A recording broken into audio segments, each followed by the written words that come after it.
Right, let's look at forming some algebraic expressions. Our first example, a cup of fresh ground coffee costs 95p in town.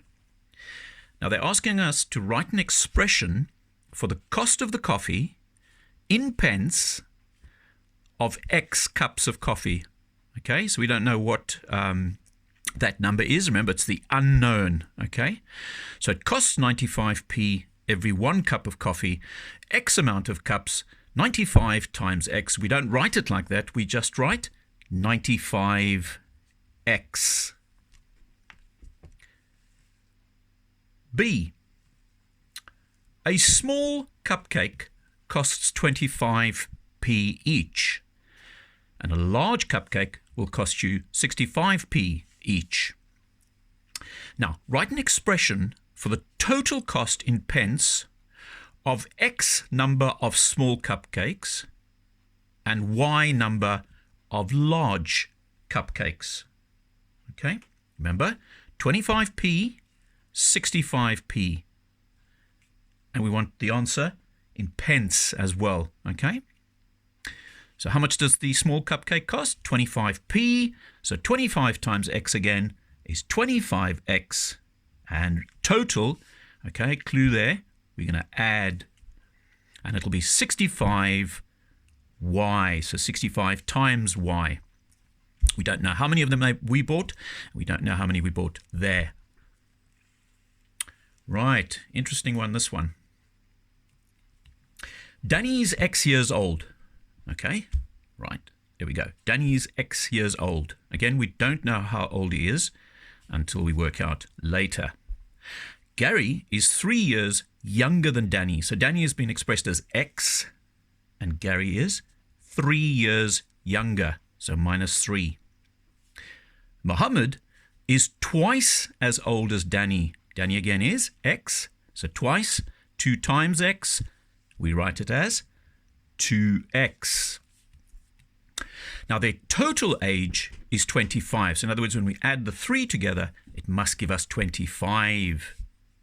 So what do they want us to do? Form an equation in X to calculate Danny's age. So let's see what we've got.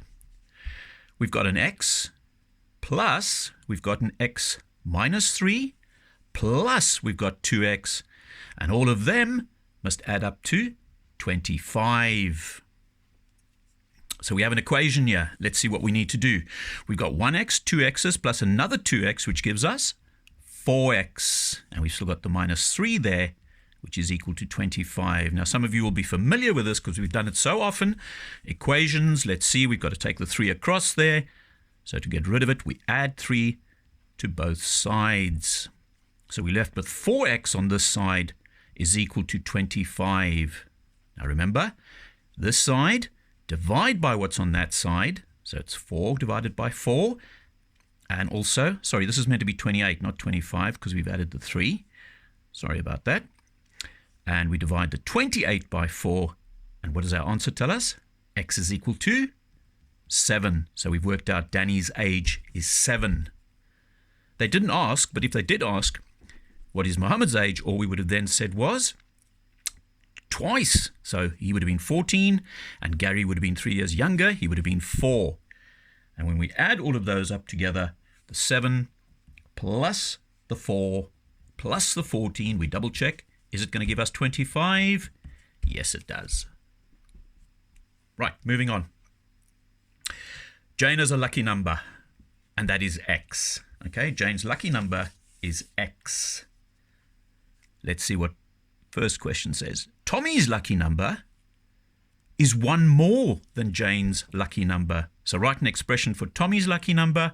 Well, clearly Jane's is X. His is 1 more, so X plus 1. Next one.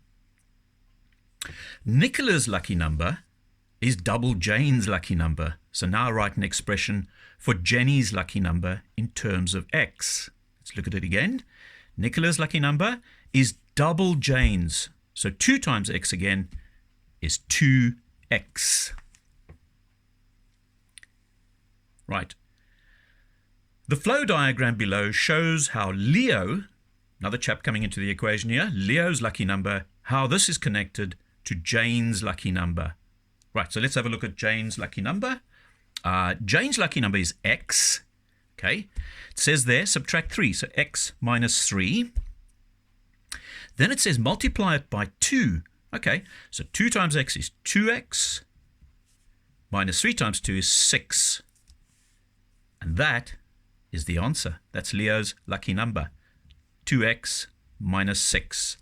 Okay, there is obviously another way of doing it. You could have taken the x minus 3, okay, and it said multiply by 2. Put that in brackets, multiply by 2, and that means exactly the same as that one over there.